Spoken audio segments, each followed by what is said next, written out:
Greetings, travelers. It Oh is my a goodness. dark, stormy night. Yes, it's a little crazy out there. So hopefully we hang on here while we're recording. So Yes, yes. So, Mark, what's new and exciting with you? we did a couple events this week. We had an event at our local library, which was always fun. And then we had a great time. I interviewed some authors there, and I'll probably be posting that as a Tuesday episode coming up.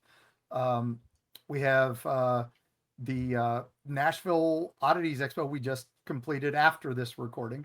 We will have done that. And then we've got Dragon Con coming up and Mothman coming up. So we've got it's event time. So EerieTravels.com, follow us there. You'll see where we're all going. Erika will be at quite a few of those too. So Yeah, no, this tis the season for Erika to come out and play, but mhm. I will do a little gauntlet throwing because I don't know for our travelers out there that are going to join us at Dragon Con. We should be posting our schedule soon so you guys can find out where to see us. There again, two ballrooms. We're going to be with Chris the Girl, which is so On badass. So it's Sunday. so Yeah, she's exciting. awesome. She's joining us. So for all the Chris the Girl fans that have been like, why aren't you here? She's going to be there. So that's going to be amazing. And we have one or two panels with her. Yeah, And the smaller horror track panels, which are awesome. If you haven't gone, they're great. We're doing one, I think Sunday night is like Code Orange, all about Halloween shopping. But our Sunday day panel, the big one in the ballroom, is planning your paranormal road trip. So we'll be talking about haunted locations, what you do to get there, how to, proper ways to approach it, stuff like that. And then on what our Friday big room at the ballroom is the Cryptids of Appalachia and Cryptids and Ghosts of Appalachia. So preview of the new so book. So yes, which we will have ready for pre-order at that time. We're still trying to hope that we can get copies, but we're in the typesetting phase, ladies and gentlemen. So that's and this book, Mark, as we discussed, made it 4,000 times bigger than the last one. This is the Encyclopedia de Appalachia. My magnum opus, there. I poured my heart into this one, so that's why we dragged our feet on it a little bit. But it was I had to make a trip to every single location, and Erika joined me for about 95% of it. It was pretty crazy. So we found some fun places. You guys are gonna love it. Love it. I hope anyway. Hope in my heart.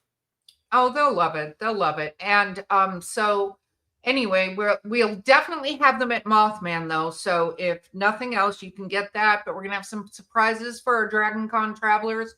And then we actually have an author signing, which is exciting. So if you would like to have some one-on-one time, so to speak, with us, we have a author signing on Saturday. But my gauntlet was going to be last year. We had a foursome, quadruple, whatever set of cryptid cosplay that showed up, including somebody dressed as the bench leg. Yeah, they were dressed like in finery, but they were different cryptids. So it was like Mothman was in a tuxedo and everything. And then our wonderful bench leg was a lady in a beautiful ball gown dress, and I was just floored. Let alone my little family holler monster is a cosplay character. Exactly. So travelers, we want to see what you can bring to us this year. We're super excited to see you. We can't wait to meet all of you guys again. And it's exciting. I can't believe we're almost near 300 episodes of this, Mark. We've been doing this for a while now. And we've got thousands and thousands and thousands of followers all over the world, which is just still floors me to this day. So thank you all for all your wonderful notes. Yes, my health has been a little under the weather. Thank you for all the get wells and concerns. I'm getting there. It's epilepsy is not fun. Our lives are an open book. Everybody knows.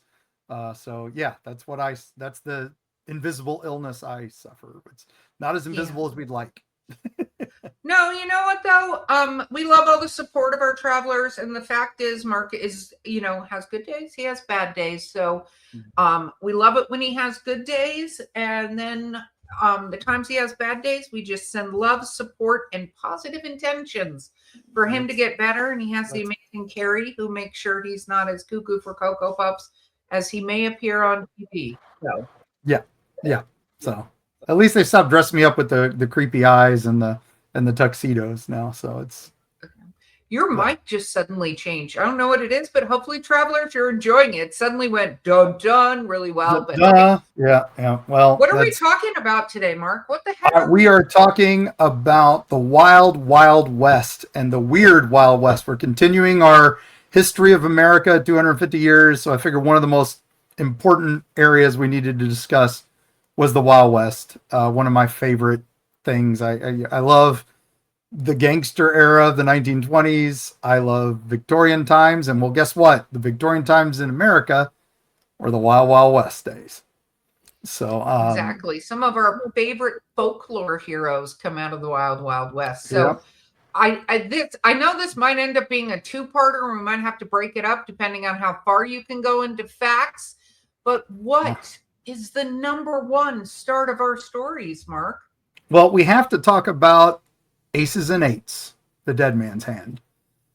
This was Wild Bill Hickok was murdered during a poker game in Deadwood in 1876. Supposedly, the hand he had in his hand was black aces and black eights. And it became immortalized as the Dead Man's Hand. Now, what's strange is some people say it's 3 aces and 2 eights for a full house. Some people said it was 3 eights and 2 aces. We don't really know what the 5th card was. It's kind of a mystery. Well, if it was a black card, the 5th card could not have been a black 8 or ace. That's not exactly that's not how the deck of cards works. Exactly. So some people, they had a 9 of diamonds or a queen of clubs, but no one wrote it down. But the term Dead Man's Hand actually appears in newspapers decade before Hickok's death. So, and it's referring to a completely different poker hand. But when his murder happened, it basically permanently welded that phrase to aces and eights. So that's where we kind of get the term. That's why it's still around. But the other thing is he usually sat in one chair with his back to the wall so he could watch the door coming in. But one man had sat in his chair on this day, and he said, "It's fine, I'll sit here." And that's when he got shot in the back. So that is, it's a couple broken. It's interesting to me. First of all, when he was getting shot, I doubt he was still holding his cards. I'm sorry, maybe they fell, people, whatever. Well, on the table, yeah. It's the truth is that they weren't playing Texas Hold'em like we do now. They were playing 5-card stud. That's the poker game that they played back then. And I think it's interesting because you think about somebody getting shot in the Wild, Wild West and stuff, and movies have this whole little sort of representation as if you just like slightly keel over or whatever. But I'm willing to bet that wasn't like a very calm setting that occurred when he passed away. Yeah, the gun he was shot with was probably a very big caliber gun. So I don't recall off the top of my head what it was. So, but I remember it was a big gun. What was Dead Man's Hand before Aces and Eights? Before that, it was a completely different hand. It was primarily a flush, but it was hearts flush, and it was 4 through 9. And so 4 of hearts, 5th of hearts, 6 of hearts, 7 of hearts, 8 of hearts. 4 through 8. So anyway, weird hand, and it was just in one newspaper mentioned it, and so it's just an odd phrase. So when you're looking it up, you'll go, wait, that's before then. So, all right, moving on. Yes. All right, this one, we got a cryptid story from 1873.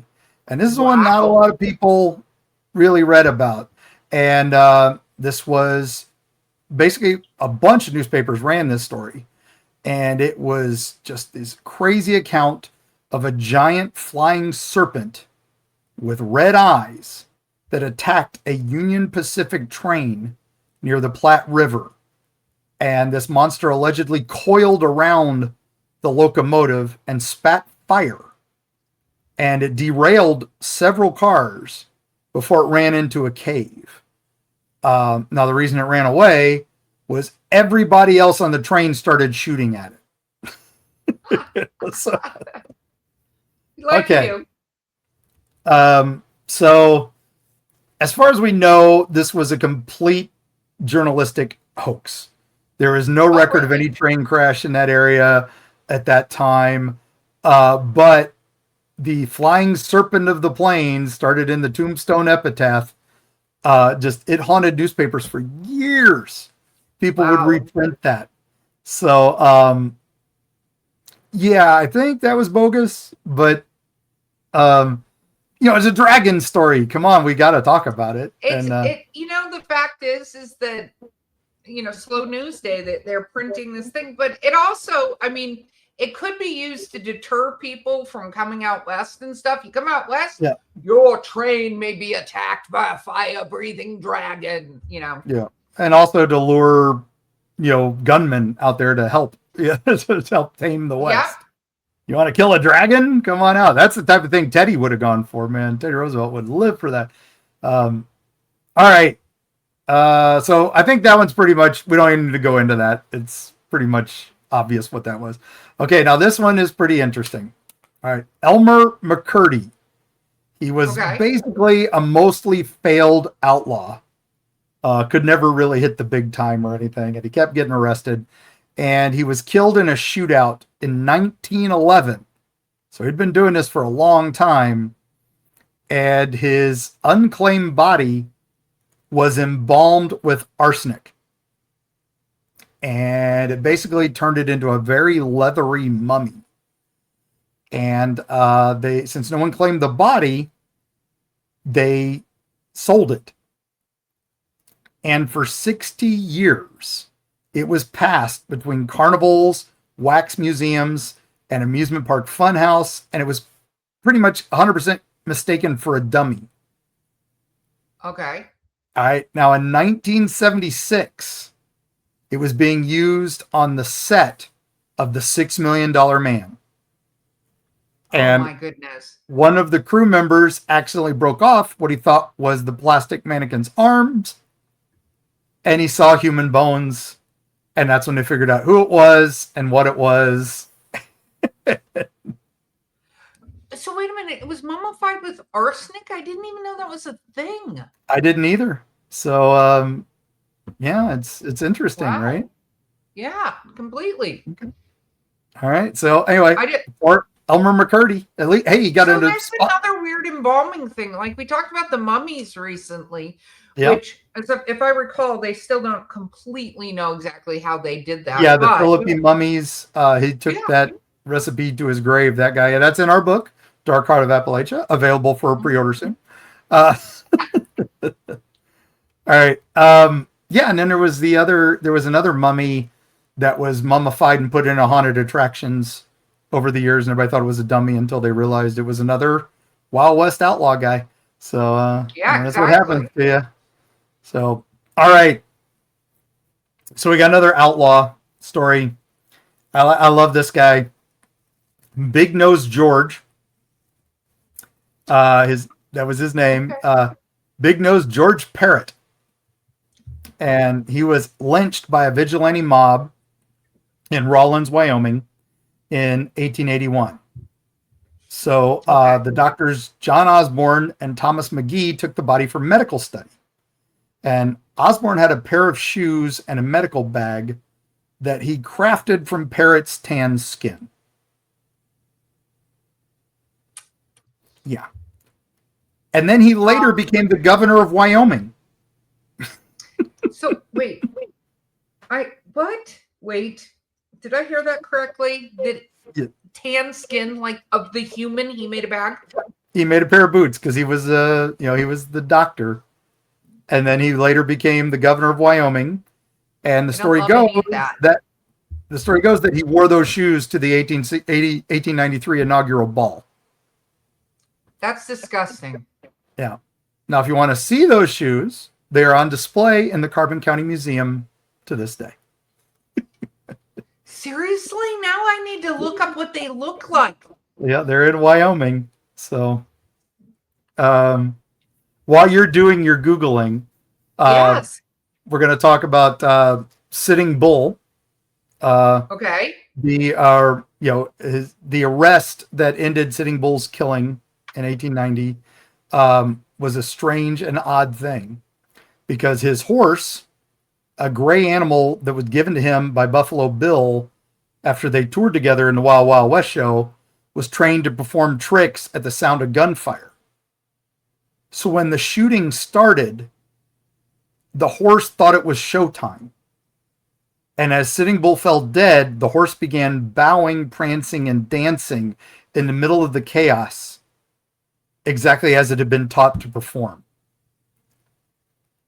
Wow. So during Sitting Bull's murder, it's the animal was dancing. That wow. Yeah. So talk about dancing on your grave.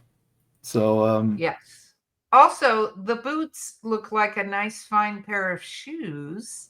Yeah. I'll include a link in this. Instead of what I thought were like, I don't know, I was expecting cowboy boots. That's not what we're talking Wild West, so I can get that. Yeah. So nope. Okay. Huh. Yep. Awkward. Thank you. Yep. Awkward history. History's fun. Okay. Yes, dancing horses, huh? I wonder if I could get Garrison Tully to dance for me. That's train them to do their gunfire. There you go. All right. So the U.S. Army had a short-lived camel corps. If you didn't know that, they were trying them in the deserts of the West. There's a great comedy movie called Humps that's all about that. But they were very short-lived because it didn't work. Right? But in the 1880s, they left behind their feral camels in the Southwest. And one crazed camel with a red tinged hide had a decomposing human body tied to its saddle. And it ran around Arizona. And it terrorized the area. It trampled a woman to death. It stampeded through some mining camps and was seen galloping across the desert with the corpse flapping on its back. And it was finally shot, and the body was found to be that of a prospector who had lashed himself to the camel so he wouldn't fall down, but he died of thirst. Oh my goodness. Yeah. I felt terrible for that beast. Could you imagine? It probably tried to run from that smell. Yeah, constant. No wonder it was going crazy and all that. Yeah, that's just... Oh my goodness.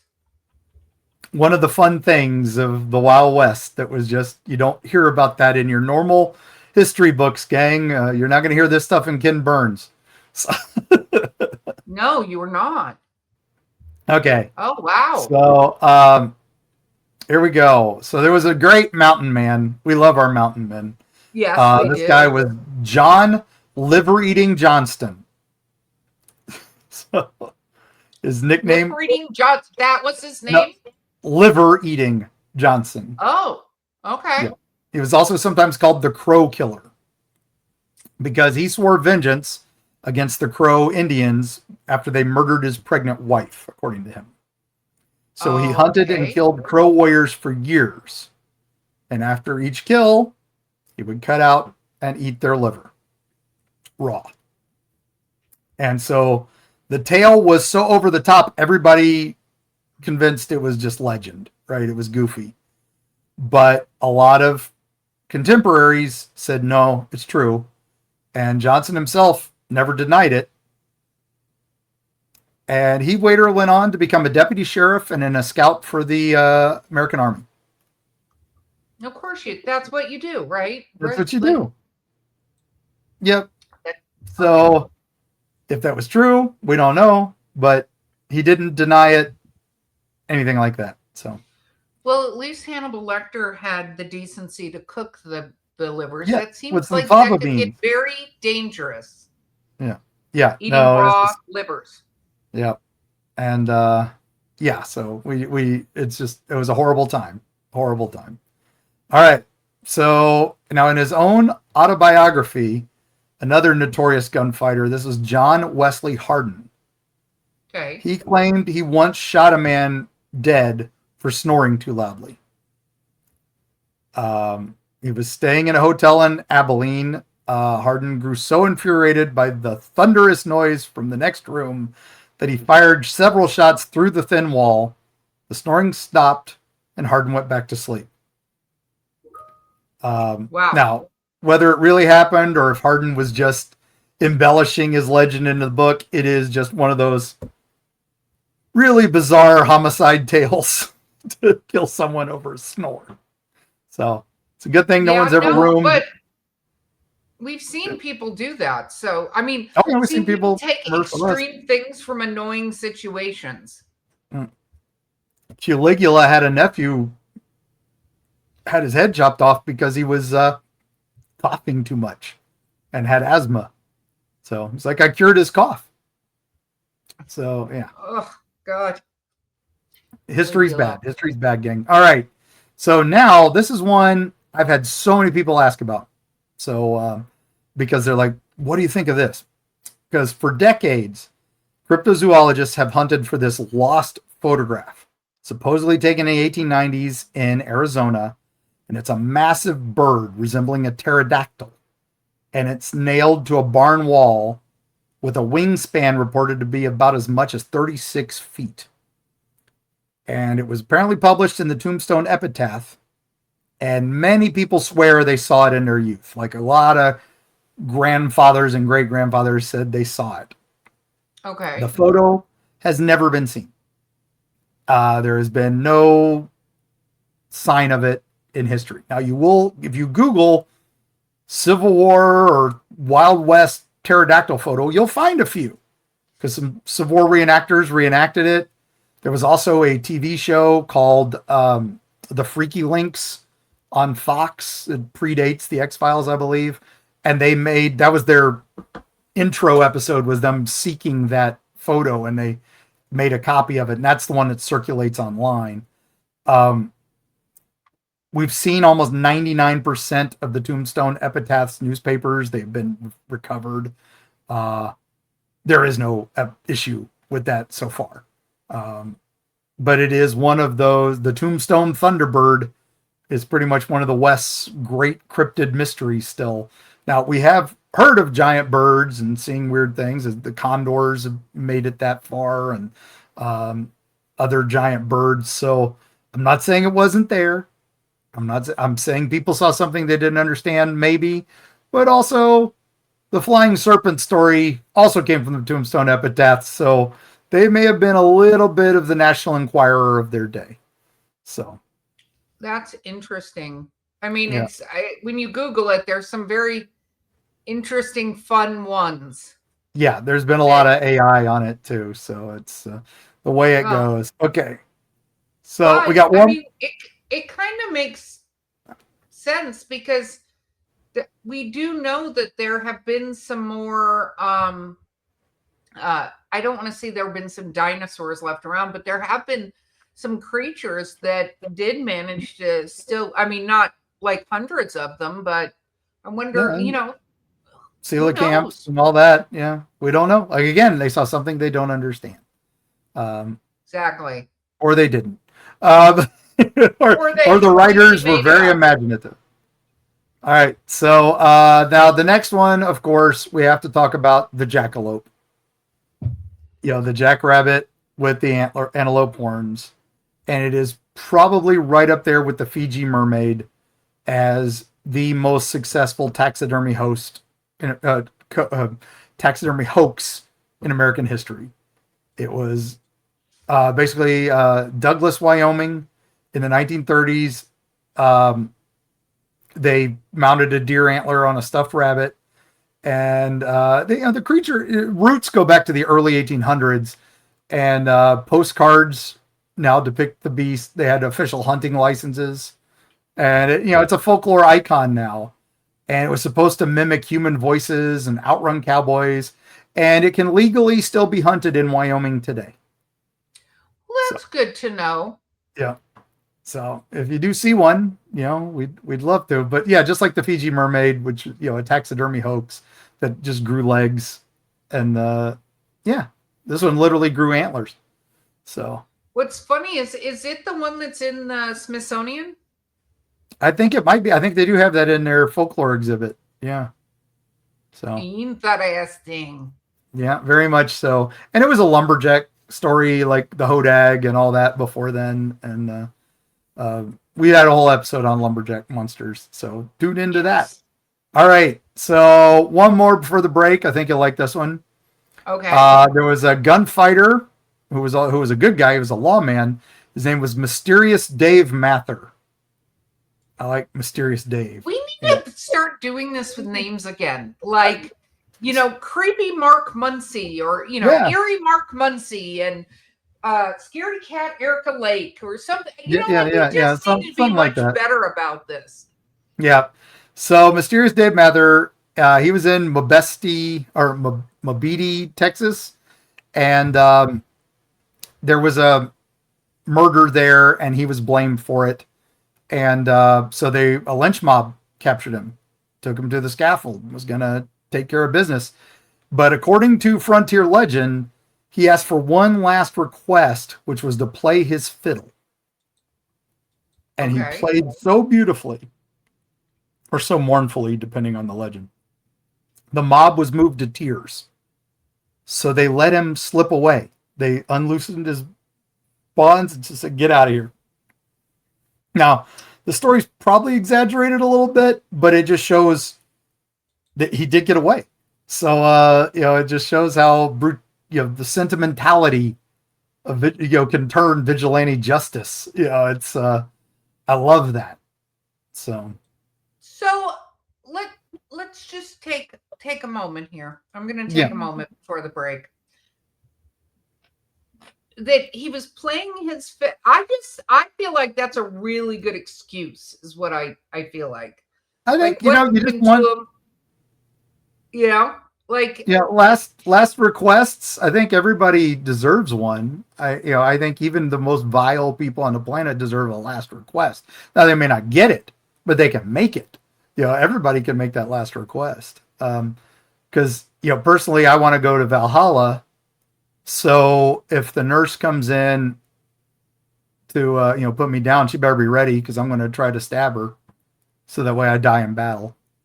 So, I'm going to potentially have to warn any of your nurses to brace for impact. Make sure they come in. They're going to know. I'm going to tell them, wear a suit of armor.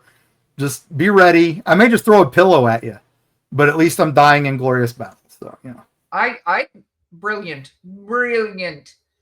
Yes, I like it. All right. So, well, we've got a lot more fun names coming up, and we will get to those after the break.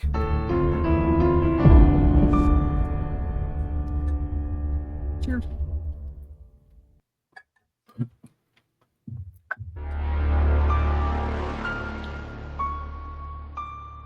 We're both drinking out of our Buc-ee's cup, and I just want to point out, have you seen the one for this year? Yeah, the Halloween one, it's in shops. We're trying to grab one on our trip to Nashville. So I'm going to need one of these kind when you do that, because I saw the new ones and I'm going to need one.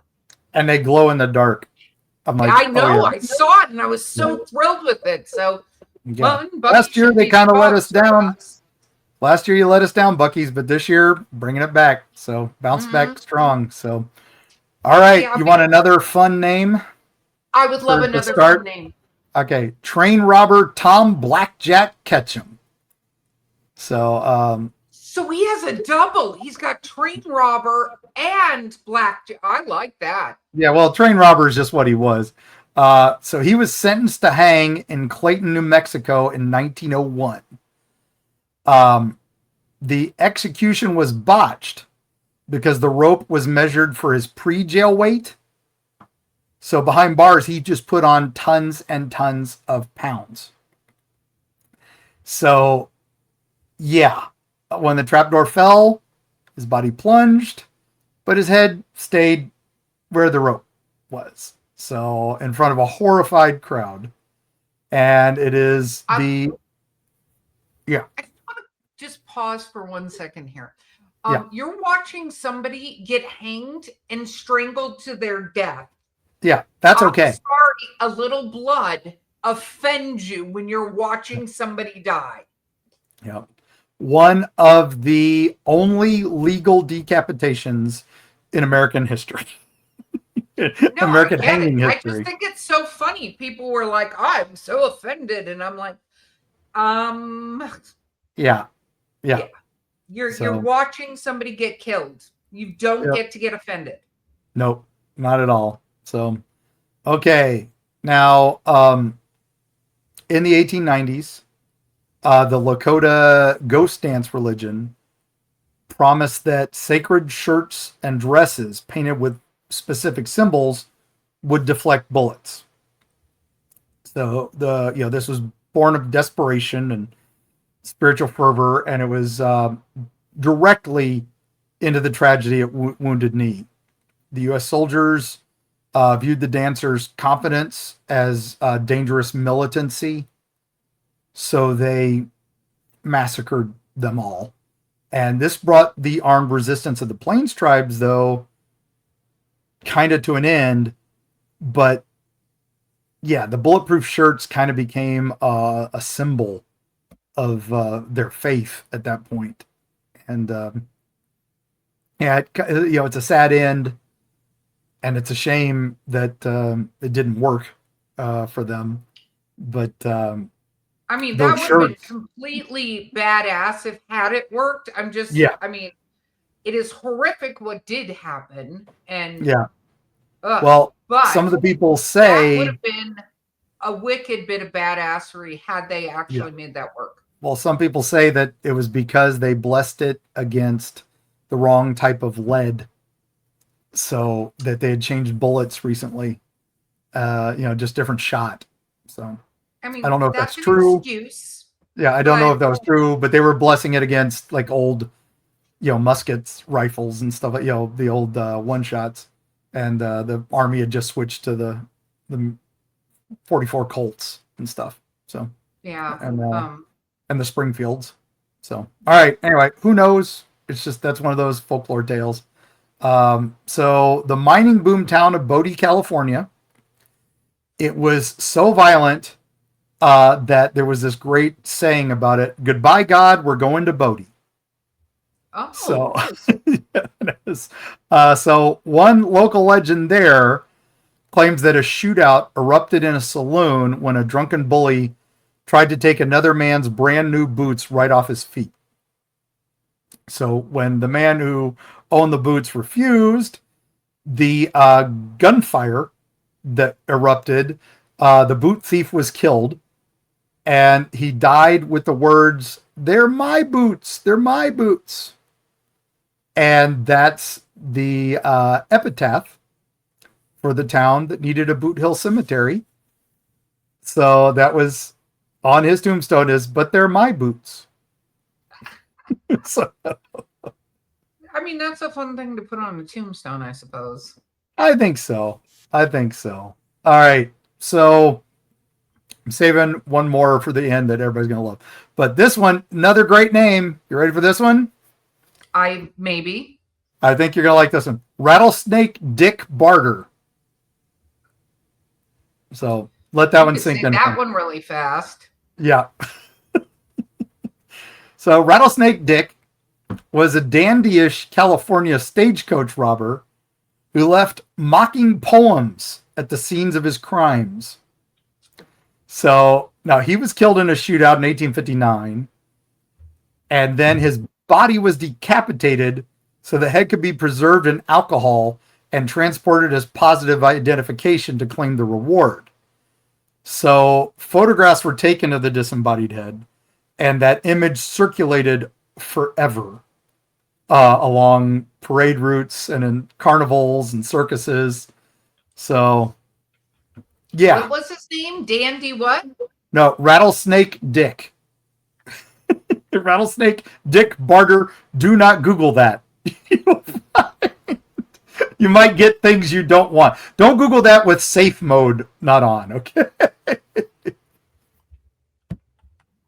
All right. I'm I don't want to know. So I don't know if it's still oh around. Did you see it? no, Oh, I see a picture of him, but not of his head in okay. the jar. All right. Well, good enough. You got a safe view. So just imagine that pickled in alcohol. All right. Ugh. So the St. James Hotel in Mm-hmm. Cimarron, New Mexico was, I mean, it had guys like Jesse James, Buffalo Bill, a lot of famous people come and go. And there's a persistent ghost story there that the ghost of a murdered pianist or organist still plays phantom music in the dining hall. Now, guests have reported hearing the chords and the piano keys are said to move on their own, even though it doesn't play anymore. And this is just one of the many haunted saloons and hotels out there, right? But that's the one a lot of ghost hunters go to. There are no records of a organist being killed there, but there aren't a lot of records for a lot of the things in the Wild West. So, Yeah. yeah. So the St. James Hotel, a must stop when you're in New Mexico. It's a little ways out there to it. Cimarron, not exactly a boomtown anymore.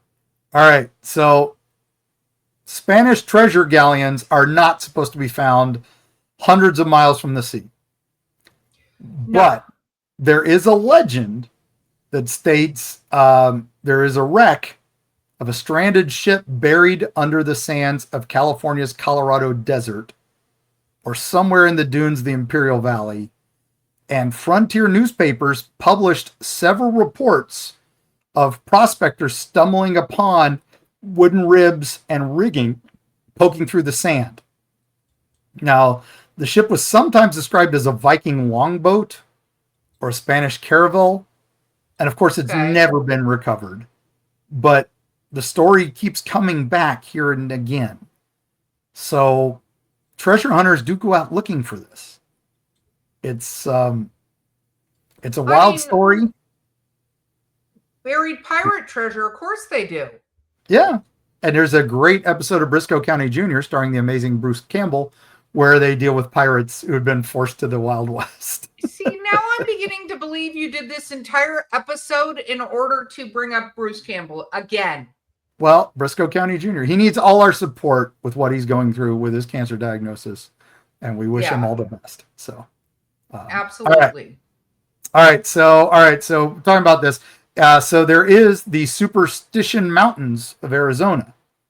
I love that they're just called the Superstition Mountains because, hey, if it looks like a duck. But anyway, supposedly there is the Lost Dutchman's gold mine. According to legend, Jacob Waltz, known as the Dutchman, took its location to his grave in 1891. He came into town with piles of gold and turned it in. Everybody knew he'd struck it rich. He wouldn't say where. Then he died. So dozens of treasure hunters have gone out looking for them. And then every one of those has either vanished or died in strange accidents or was found decapitated in the mountains. Yeah, I don't love that. Now, the Apaches say that the mine is there, but is guarded by spirits. And that the eerie string of deaths is just like, okay. And it is a legend that no signs of fading anytime soon. No, I wouldn't think so. Yeah. Yeah, that's... I don't understand why a bunch of people die and people are like, you know what's a good plan? We should go out there. We should go out and find this guy's old gold mine that we don't know how big it was. He might have brought everything in, but we don't know. So the Lost Dutchman. So not the Flying Dutchman, the Lost Dutchman. All right. So now we talked about gunfights over poker games. They're famous. There's a lot of them.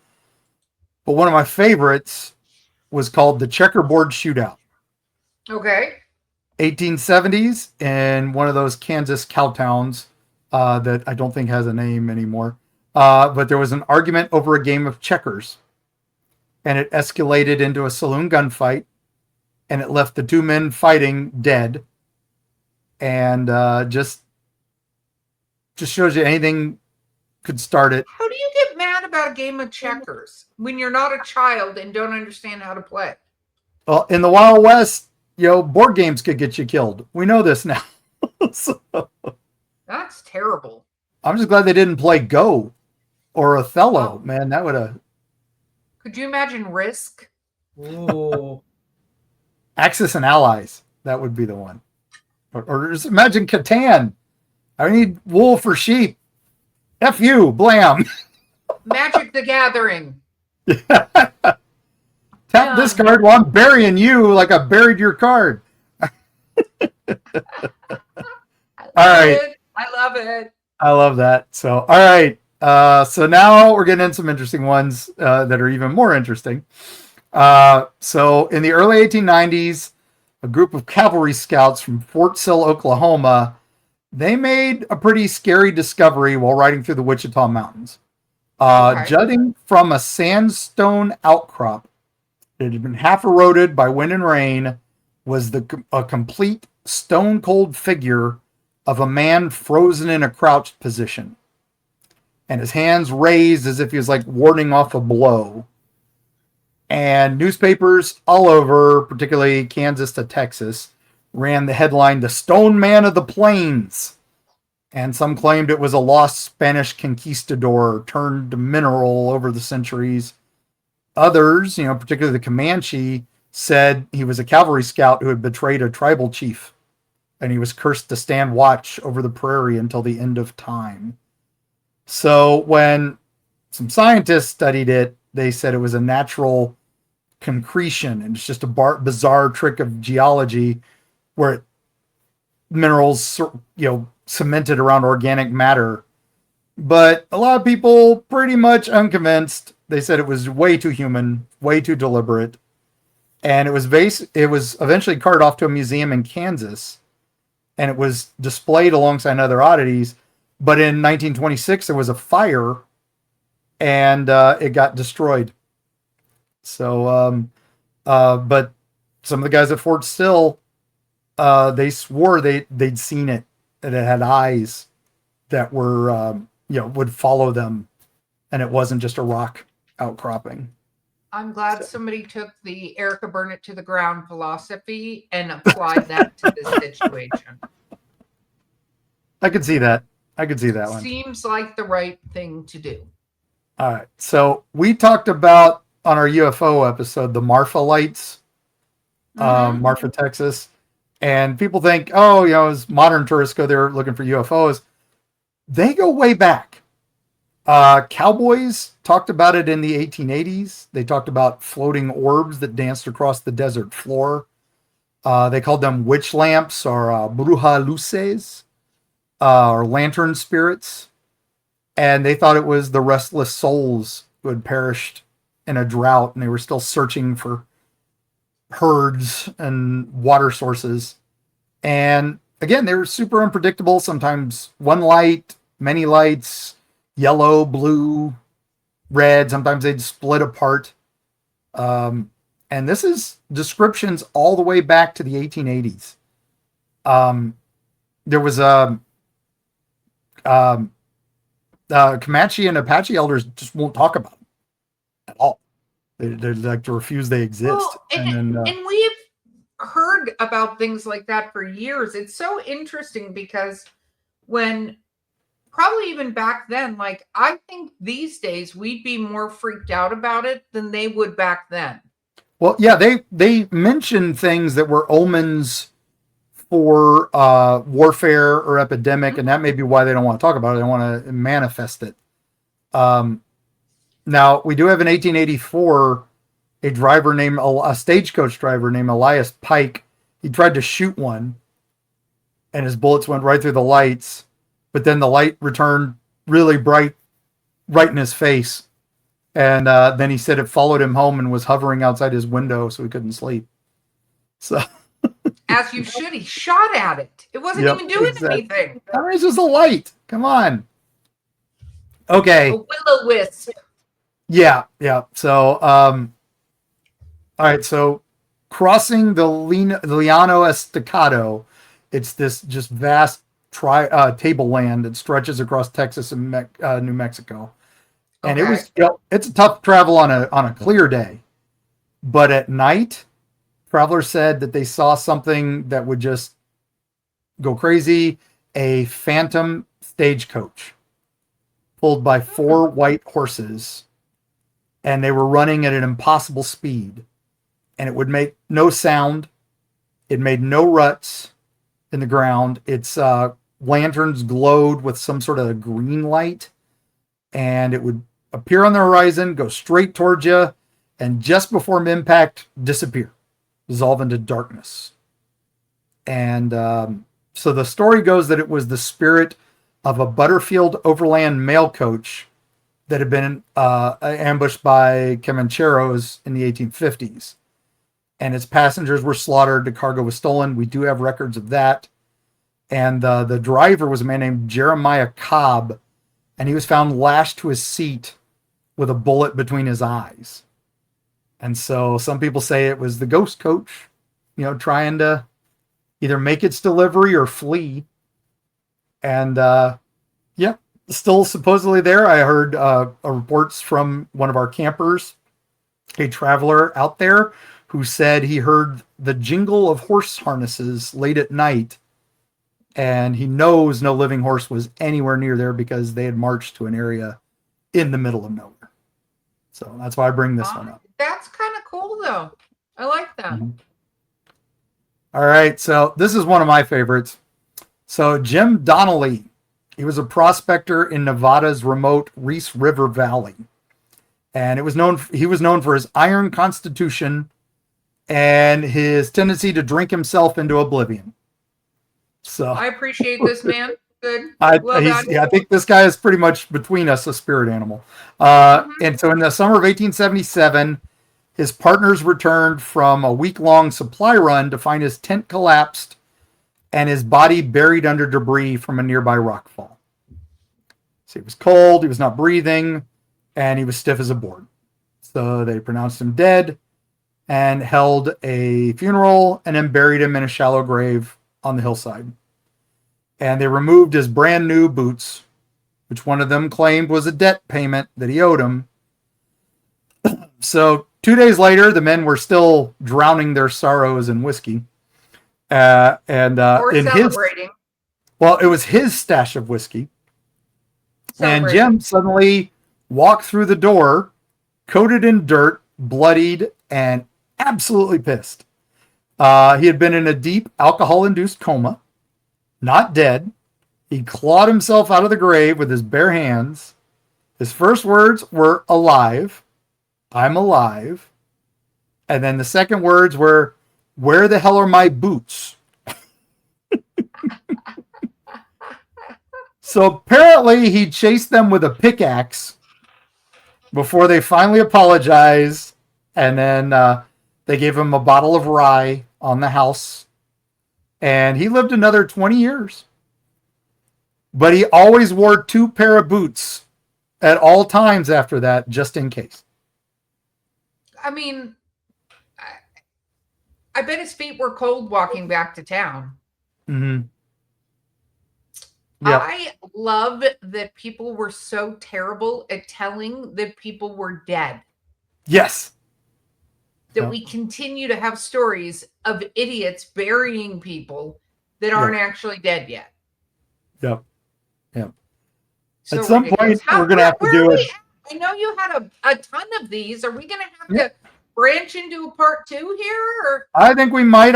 We'll do a couple more before we break off. So that way we kind of hit the middle of my list. We'll do a part 2. All right. So let's go to Yuma, Arizona, the famous city from a couple Westerns. Mm-hmm. So in 1876, there was a local saloon keeper named Horace Bell. And he said he had the sensation of the century. He had a genuine mermaid. It had washed up from the Colorado River. And it was displayed in a tank of murky water. And it drew crowds as far away as Tucson. and it had the torso of a small monkey stitched crudely to the tail of a large carp. It was a Fiji mermaid. Its mouth was frozen, and its hair was human, apparently matted with algae. And he charged 50 cents admission and spun the tale of how it was singing on a riverbank as he caught it. And a traveling taxidermist recognized the handiwork and said, you know what? This had been assembled in a workshop near me in San Francisco. And undeterred, he christened it the Yuma Siren and continued to exhibit it, claiming that real or fake, she's still the best looking woman in Yuma. Oh my God. And we don't know what happened to it. It disappeared. I'm sure something weird happened to it. So it probably decayed and had to be thrown away. That's disgusting. Probably taxidermy has that happen. So all right, last one before we go then for this episode is the ghost of the Blue Light Mine. So this is in Sierra Nevada.